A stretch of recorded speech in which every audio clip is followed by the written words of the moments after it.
ನಮಸ್ಕಾರ. C9 ಕನ್ನಡ ಸುದ್ದಿವಾಹಿನಿಗೆ ಸ್ವಾಗತ. ನಾನು ನಿಮ್ಮ ಯಶೋಧ. ಗುರುನಾನಕ್ ದೇವ್ ಇಂಜಿನಿಯರಿಂಗ್ ಕಾಲೇಜಿನಲ್ಲಿ ಇ ಬಜ್ ಫೆಸ್ಟ್ ಕಾರ್ಯಕ್ರಮದ ವೇಳೆ ವಿದ್ಯಾರ್ಥಿಗಳು ಜೈ ಶ್ರೀರಾಮ್ ಹಾಡಿಗೆ ನೃತ್ಯ ಮಾಡುತ್ತಿರುವಾಗ ಅನ್ಯ ಕೋಮಿನ ವಿದ್ಯಾರ್ಥಿಗಳು ಏಕಾಏಕಿ ಧಾವಿಸಿ ತೀವ್ರವಾಗಿ ಹಲ್ಲೆಗೈದಿರುವ ಘಟನೆ ಖಂಡನೀಯವಾಗಿದೆ ಎಂದು ಅಖಿಲ ಭಾರತೀಯ ವಿದ್ಯಾರ್ಥಿ ಪರಿಷತ್ತಿನ ಸಂಘಟನಾ ಕಾರ್ಯಕರ್ತ ಹೇಮಂತ್ ಆಗ್ರಹವನ್ನು ಮಾಡಿದ್ದಾರೆ. ಜಿಲ್ಲಾಧಿಕಾರಿ ಹಾಗೂ ಜಿಲ್ಲಾ ಪೊಲೀಸ್ ವರಿಷ್ಠಾಧಿಕಾರಿಗಳಿಗೆ ಈ ಬಗ್ಗೆ ಮನವಿ ಸಲ್ಲಿಸಿದ ಬಳಿಕ ಹಲ್ಲೆಗೊಳಗಾದ ವಿದ್ಯಾರ್ಥಿ ನಟರಾಜ್ ಮಾತನಾಡಿ, ಕಾಲೇಜಿನ ಆವರಣದಲ್ಲಿ ಎಲ್ಲರೂ ಭಾವೈಕ್ಯತೆಯಿಂದಿರಬೇಕು. ಆದರೆ ಇಲ್ಲಿ ಈ ರೀತಿಯ ಘಟನೆಗಳು ಪದೇ ಪದೇ ಜರುಗುತ್ತಿರುವುದು ಒಳ್ಳೆಯ ಬೆಳವಣಿಗೆಯಲ್ಲ. ಕಾಲೇಜಿನ ಆಡಳಿತ ಮಂಡಳಿಯವರು ಹಾಗೂ ಪೊಲೀಸರು ತಪ್ಪಿತಸ್ಥರ ವಿರುದ್ಧ ತಕ್ಷಣವೇ ಕಠಿಣ ಕ್ರಮ ಕೈಗೊಳ್ಳಬೇಕು ಹಾಗೂ ಎಂದಿನಂತೆ ಶಾಂತಿಯುತವಾಗಿ ವಿದ್ಯಾಭ್ಯಾಸಕ್ಕೆ ಅನುವು ಮಾಡಿಕೊಡಬೇಕು ಎಂದರು. ಹಿರಿಯ ಮುಖಂಡರಾದ ರೇವಣಸಿದ್ದಪ್ಪ ಜಲಾದೇವರು ಮಾತನಾಡಿ, ಗುರುನಾನಕ್ ದೇವ್ ಇಂಜಿನಿಯರಿಂಗ್ ಕಾಲೇಜು ಜಿಲ್ಲೆಯಲ್ಲಿಯೇ ಶೈಕ್ಷಣಿಕ ಕ್ಷೇತ್ರದಲ್ಲಿ ಒಳ್ಳೆಯ ಹೆಸರು ಮಾಡ್ತಾ ಇದೆ. ಆದರೆ ಕೆಲ ಕಿಡಿಗೇಡಿಗಳು ಕಾಲೇಜಿಗೆ ಒಂದು ಕೆಟ್ಟ ಹೆಸರು ತರಲು ಮತ್ತು ಅಲ್ಲಿ ವಿದ್ಯಾಭ್ಯಾಸ ಮಾಡುತ್ತಿರುವ ಹಿಂದೂ ವಿದ್ಯಾರ್ಥಿಗಳ ಮೇಲೆ ಕಾಲೇಜಿನ ಆವರಣದಲ್ಲಿಯೇ ಹಲ್ಲೆಯಂತಹ ಘಟನೆಗಳು ಆಗಾಗ ಜರುಗುತ್ತಿರುವುದು ಒಳ್ಳೆಯ ಬೆಳವಣಿಗೆಯಲ್ಲ. ಜಿಲ್ಲಾಡಳಿತ ಯಾರ ಒತ್ತಡಕ್ಕೂ ಮಣಿಯದೇನೆ ತಪ್ಪಿತಸ್ಥರ ವಿರುದ್ಧ ಕಠಿಣ ಕ್ರಮ ಜರುಗಿಸಬೇಕು ಎಂದು ಆಗ್ರಹ ಮಾಡಿದರು. ನಗರಸಭೆ ಸದಸ್ಯ ಶಶಿಧರ್ ಹೊಸಳ್ಳಿ ಅವರು ಮಾತನಾಡಿ, ನಾನು ಪ್ರತಿನಿಧಿಸುವ ಒಂದು ವಾರ್ಡ್ನಲ್ಲಿ ಬರುವ ಈ ಕಾಲೇಜಿನಲ್ಲಿ ಈ ಘಟನೆ ನಡೆದಿರುವುದು ಖೇದಕರ ಸಂಗತಿಯಾಗಿದೆ. ರಕ್ತ ಬರುವ ರೀತಿಯಲ್ಲಿ ಹಲ್ಲೆಗೈದು ಬಳಿಕ ಅವರೇ ಹೋಗಿ ನಮ್ಮ ಮೇಲೆ ಹಲ್ಲೆಯಾಗಿದೆ ಎಂದು ಪ್ರಕರಣ ದಾಖಲಿಸುತ್ತಾರೆ ಎಂದರೆ ಎಂತಹ ವಿಪರ್ಯಾಸ. ಇದರ ಅರ್ಥ ಆದರೂ ಏನು? ಇದರ ಹಿಂದೆ ಯಾರ ಒತ್ತಡ ಇದೆ ಎನ್ನುವಂಥದ್ದು ಬೆಳಕಿಗೆ ಬರಬೇಕು. ಜೊತೆಗೆ ರಾಜ್ಯದಲ್ಲಿ ಕಾಂಗ್ರೆಸ್ ಸರ್ಕಾರ ಆಡಳಿತಕ್ಕೆ ಬಂದ ಮೇಲೆ ಈ ರೀತಿಯ ಘಟನೆಗಳು ರಾಜಾರೋಷವಾಗಿ ಜರುಗುತ್ತಲೇ ಇವೆ. ಕಾನೂನು ಸುವ್ಯವಸ್ಥೆ ಇದೆಯಾ ಇಲ್ಲ ಎನ್ನುವಂತಹ ಪ್ರಶ್ನೆ ಮೂಡ್ತಾ ಇದೆ. ಇದರಿಂದ ಆತಂಕ ಶುರುವಾಗಿದೆ. ಹೀಗಾಗಿ ಪೊಲೀಸರು ತಪ್ಪಿತಸ್ಥರ ವಿರುದ್ಧ ಮುಲಾಜಿಲ್ಲದೆ ಕಠಿಣ ಕ್ರಮ ಜರುಗಿಸಬೇಕು ಎಂದು ಆಗ್ರಹ ಮಾಡಿದರು. ಈ ಸಂದರ್ಭದಲ್ಲಿ ವಕೀಲರಾದ ಗುರುನಾಥ್ ರಾಜಗಿರ, ಎಬಿವಿಪಿ ಜಿಲ್ಲಾ ಸಂಚಾಲಕ ಶಶಿಕಾಂತ್ ರಾಕಳೆ, ಮುಖಂಡರಾದ ವೀರೇಶ ಸ್ವಾಮಿ, ಸಾಯಿನಾಥ್ ಮಂಗಲ್ಗಿ, ಅಂಬರೀಶ್ ಬಿರಾದರ್, ಅಮರಸ್ವಾಮಿ, ನಾಗರಾಜ್, ಪವನ್, ನಟರಾಜ್, ಸಾಯಿನಾಥ್ ಸೇರಿದಂತೆ ಇತರರು ಇದ್ದರು. ಮಹೇಶ್ ಪಾಲಂ, ಶರಣು ಬಿರಾದರ್, ದಿನೇಶ್ ಮೂಲಿಗೆ, ವಿಶಾಲ್ ಬಾದಮಿ, ವಿನಾಯಕ್, ಆಕಾಶ್ ಜ್ಞಾನಪ್ಪನವರು, ಬಸವರಾಜ್ ಗುಮ್ಮ ಸೇರಿದಂತೆ ಇತರರು ಈ ಒಂದು ಪ್ರತಿಭಟನೆಗೆ ಸಾಥ್ ಕೂಡ ನೀಡಿದರು.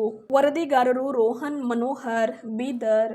ಬಹುಸಂಖ್ಯಾತ ಹಿಂದೂಗಳ ಮೇಲೆ ಇಷ್ಟೊಂದು ದೌರ್ಜನ್ಯ ನಡೆದರೂ ಕೂಡ ಗುಂಡಾಗಳು ಬಂದು ಕಾಲೇಜ್ ಕ್ಯಾಂಪಸ್ನಲ್ಲಿ ನಡೀತಕ್ಕಂಥ ಒಂದು ಸಾಂಸ್ಕೃತಿಕ ಕಾರ್ಯಕ್ರಮ, ಎಲ್ಲ ರೀತಿಯ ಹಾಡುಗಳನ್ನು ಹಾಕಿ ಸಂತೋಷದಿಂದ ನೃತ್ಯ ಮಾಡುವಂಥ ಸಂದರ್ಭದಲ್ಲಿ ಹುಡುಗರು ಹಾಕಿದಲ್ಲದ ಹಾಡು ಸಹಜವಾಗಿಯೇ ಆ ಸೌಂಡ್ ಬಾಕ್ಸ್ನಿಂದ ಜೈ ಶ್ರೀರಾಮ್ ಹಾಡು ಬಂದಿದೆ. ಮತ್ತೆ ಅದಕ್ಕೆ ನಾವು ನೃತ್ಯ ಮಾಡಿದಾರೆ. ಅವರು ಜೈ ಶ್ರೀರಾಮ್ ಹಾಡ ಯಾಕೆ ನೀವು ಹಾಕಿದ್ರಿ ಅಂತ ತಿಳ್ಕೊಂಡು 8-10 ಗುಂಡಾಗಳು ಬಂದು ನಮ್ಮ ಹಿಂದೂ ಹುಡುಗರ ಮೇಲೆ ಏನೇನಪ್ಪ ಹಲ್ಲೆ ಮಾಡಿದಾರಲ್ಲ, ಇದು ಬಹಳ ಖಂಡನೀಯವಾಗಿದೆ. ನಿನ್ನೆ ರಾತ್ರಿ ಮಧ್ಯಾಹ್ನ JND ಕಾಲೇಜಿನಲ್ಲಿ ಹಲ್ಲೆ ಆಯಿತು. ರಾತ್ರಿ ಒಬ್ಬ ದಕ್ಷ ಪೊಲೀಸ್ ಅಧಿಕಾರಿ ಸಂತೋಷ್ ಅನ್ನುವಂಥ ಒಬ್ಬ CPI ಅವ್ರ ಮೇಲೆ, ನ್ಯೂಟನ್ CPI ಅವ್ರ ಮೇಲೆ ಹಲ್ಲೆ ಆಯಿತು. ಈ ರಾಜ್ಯದ ಮಾನಗೆಟ್ಟ ನೀತಿಗೆಟ್ಟ ಸರ್ಕಾರಕ್ಕೆ ಮತ್ತು ಇಲ್ಲಿದ್ದಂಥ ಇಬ್ಬರು ಮಂತ್ರಿಗಳಿಗೆ ಕೇಳಕ್ಕೆ ಇಷ್ಟಪಡ್ತೇವೆ, ಯಾವ JND ಕಾಲೇಜಿನಲ್ಲಿ ಗಲಾಟೆ ಆಗಿತ್ತೋ ಆ ಹುಡುಗರಿಗೆ ತಗೊಂಡು ನಿಮ್ಮ ಮಕ್ಕಳು ಹೋಗಿ ಕೌಂಟರ್ ಕೇಸ್ ಮಾಡ್ತಾರೆ. ಅದರೊಬ್ಬರು CPI ಅವ್ರಿಗೆ ಕೈಗೆ ಚಾಕು ಆಗ್ತದೆ. ಇವತ್ತಿಗೆ ಹೋಗಿ ನೀವು ಭೇಟಿ ಆಗಿದ್ರಿ ಇಬ್ಬರು ಮಂತ್ರಿಗಳು. ಒಬ್ಬ ಪೊಲೀಸ್ ಅಧಿಕಾರಿ ಕೈಗೆ ಚಾಕು ಹತ್ಯದ, ನಿಮಗೆ ಭೇಟಿ ಆಗ್ಲಿಕ್ಕೆ ಟೈಮ್ ಇಲ್ಲ. ಆದರೆ ಯಾರು ಕಿಡಿಗೇಡಿಗಳು JND ಕಾಲೇಜಿನಲ್ಲಿ ಇದು ಮಾಡಿದ್ದಾರೆ, ನಿಮ್ಮ ಮಕ್ಕಳಿಗೆ ಕಳಿಸಿ ಅವರಿಗೆ ಚಿಕಿತ್ಸೆ ಕೊಡಿಸಿ, ಸುಳ್ಳು ಚಿಕಿತ್ಸೆ ಕೊಡಿಸಿ, MLC ಮಾಡಿಸಿ ಪ್ರಕರಣ ಮಾಡ್ತಿರಲ್ಲ. ಈ ರಾಜ್ಯ ಸರ್ಕಾರ ಇವತ್ತು ಯಾವುದೋ ಒಂದು ಜಾತಿಗೆ ಸೀಮಿತ ಅದ ಅನ್ನುವಂಥದ್ದು ನೀವು ತೋರಿಸ್ಲತ್ತೀರಿ. ಇದಕ್ಕೆ ನಾವು ವಿರೋಧ ಮಾಡ್ತೀವಿ. ಈಗ 2 ದಿವಸದಲ್ಲಿ ಉಗ್ರವಾದಂಥ ಇನ್ನೂ 10,000 ಜನರಿಗೆ ಸೇರಿಸಿ ದೊಡ್ಡ ಹೋರಾಟ ಕೂಡ ಮಾಡ್ತೀವಿ ಅಂತೇಳಿ ನಾವು ಎಚ್ಚರಿಕೆ ಕೊಡ್ತೀವಿ. ಇಬ್ಬರು ಸಚಿವರು ಹೋದ ತಕ್ಷಣನೇ ಕೌಂಟರ್ ಕೇಸ್ ಆಗ್ಯದ. ಮೊದಲು ಪೊಲೀಸರು ಒಳ್ಳೆ ರೀತಿ ತನಿಖೆ ಮಾಡ್ಲತ್ತಿರು, ಯಾವುದೇ ಗದ್ದಲ ಇರಲಿಲ್ಲ. ಈ ಸಚಿವರು ಏನಲ್ಲಿ ಹೋದ್ಮೇಲೆ ಕೌಂಟರ್ ಕೇಸ್ ತಗೊಳ್ಳಿ ಅಂತ ಹೇಳಿ ಇಬ್ಬರು ಸಚಿವರೇ ಹೇಳಿ ಬಂದಾರೆ. ಇವತ್ತು ಈ ಇಬ್ಬರು ಸಚಿವರಿಗೆ ಹೇಳಕ್ಕೆ ಇಷ್ಟಪಡ್ತೇವೆ, ನಿಮಗೆ ಬರೀ ನಿಮ್ಮ ಬ್ರದರ್ಸ್ ಒಟ್ಟಿಗೆ ನೀವು ಗೆದ್ದಿಲ್ಲ, ಇಲ್ಲಿ ಇದ್ದಂಥ ಎಲ್ಲ ಹಿಂದೂಗಳು ಎಲ್ಲ ಸಮಾಜದವರು ನಿಮಗೆ ಓಟ್ ಹಾಕ್ಯಾರ, ನೀವೆಲ್ಲರಿಗೂ ಸಮಾನಾಗಿ ನೋಡಬೇಕು ಅನ್ನುವಂಥ ಮಾತು ಈ ಇಬ್ಬರು ಸಚಿವರಿಗೆ ಹೇಳಕ್ಕೆ ಇಷ್ಟಪಡ್ತೇವೆ. ವ್ಯಕ್ತಿಗಳನ್ನೊಬ್ಬ ನಾನು ಒಬ್ಬ ವಿದ್ಯಾರ್ಥಿ. ನಿನ್ನೆ ಸುಮಾರು 1:45ಕ್ಕೆ ನಮ್ಮಲ್ಲಿ ಕಾಲೇಜಲ್ಲಿ ಸಾಂಸ್ಕೃತಿಕ ಕಾರ್ಯಕ್ರಮ ನಡೀತಾ ಇತ್ತು. ಸಾಂಸ್ಕೃತಿಕ ಕಾರ್ಯಕ್ರಮ ನಡೆಯುವಾಗ ಸ್ವಲ್ಪ ಕೊನೆಗೆ ಒಂದು 10 ನಿಮಿಷ ಸಾಂಗ್ ಹಾಕ್ತಾರೆ ಡಿಜೆಯಲ್ಲಿ. ಹಾಕಿದಾಗ ರ್ಯಾಂಡಮ್ಲಿ ಸುಮ್ಮನೆ ಎಲ್ಲ ಸಾಂಗು ಕುಣಿತಾ ಇದ್ವಿ. ರ್ಯಾಂಡಮ್ಲಿ ಜೈ ಶ್ರೀರಾಮ್ ಅನ್ನುವಂಥ ಹಾಡು ಬಂತು. ಉದ್ದೇಶಪೂರ್ವಕವಾಗಿಲ್ಲ, ರ್ಯಾಂಡಮ್ ಆಗಿ ಹಾಡು ಬಂತು. ಹಾಡು ಬಂದಾಗ ಏನಾಯಿತು ಅಂತಂದರೆ, ಅನ್ಯ ಕೋಮಿನ ವಿದ್ಯಾರ್ಥಿಗಳು ಏನು ಮಾಡಿದ್ರು ಅಂತಂದರೆ DJ ವೈರು ಅದೆಲ್ಲ ಕಿತ್ಬಿಟ್ಟು ನಮ್ಮ 7-8 ಹುಡುಗರ ಮ್ಯಾಗ ಹಲ್ಲೆ ಮಾಡಕ್ಕೆ ಸ್ಟಾರ್ಟ್ ಮಾಡಿ ಇನ್ನೊಬ್ಬ ವೀರೇಂದ್ರ ಅವನಿಗೆ ತೀವ್ರ ಗಾಯ ಆಗಿದೆ. ಅವ್ನು ಮನೆಗೆ ಮಲ್ಕೊಂಡನ, ಅವ ಬಂದಿಲ್ಲ. ಈಗ ತೀವ್ರವಾಗಿ ಗಾಯ ಆಯಿತು. ನಾವೆಲ್ಲ ಕೇಸ್ ಎಲ್ಲ ಮಾಡಿದ್ವಿ. ಸಂಜೆ 5-5:30 ಸುಮಾರಿಗೆ FIR ಎಲ್ಲ ಆಯಿತು. ಆಮೇಲೆ ಸಂಜೆ ಯಾರು 25ರಿಂದ 30 ಜನ ವಿದ್ಯಾರ್ಥಿಗಳು ಗುಂಪು ಮಾಡಿ ಹಲ್ಲೆ ಮಾಡಿದ್ರು. ಬೇಕಾದ್ರೆ ನೀವು ವಿಡಿಯೋದಲ್ಲೂ ನೋಡ್ಬೋದು ಇದೆ.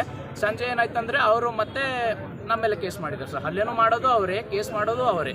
ಅಂದ್ರೆ ಅವ್ರದ್ದು ಸರ್ಕಾರ ಅವನು ದುರುಪಯೋಗ ಮಾಡ್ಕೊಳತ್ತಾರ ಅಷ್ಟೇ. ಸರ್ಕಾರಕ್ಕೆ ಏನು ಹೇಳ್ಬೇಕಂದ್ರೆ ಸರ್ಕಾರಕ್ಕೆ ಏನು ಹೇಳ್ತೀನಿ, ತಪ್ಪಿತಸ್ಥರು ಯಾರೇ ಇರಲಿ, ನಾವೇ ಇರಲಿ, ಮತ್ತೊಬ್ಬರೇ ಇರಲಿ, ಕರೆಕ್ಟ್ ನೋಡಿ ಅವ್ರ ವಿರುದ್ಧ ಕಠಿಣ ಕ್ರಮ ತಗೋಬೇಕಂತ ಹೇಳ್ತೀವಿ ಸರ್. ಫಸ್ಟ್ ಟೈಮ್ ಆಗಿದೆ ನಿಮ್ಮ ಕಾಲೇಜಲ್ಲಿ? ಇಲ್ಲ ಸರ್, ಸುಮಾರು ಸಮಯ ಆಗಿದೆ. ಜಗಳ ಗಲಾಟೆ ಜಗಳಗಲ್ಲೇ ಸುಮಾರು ಟೈಮ್.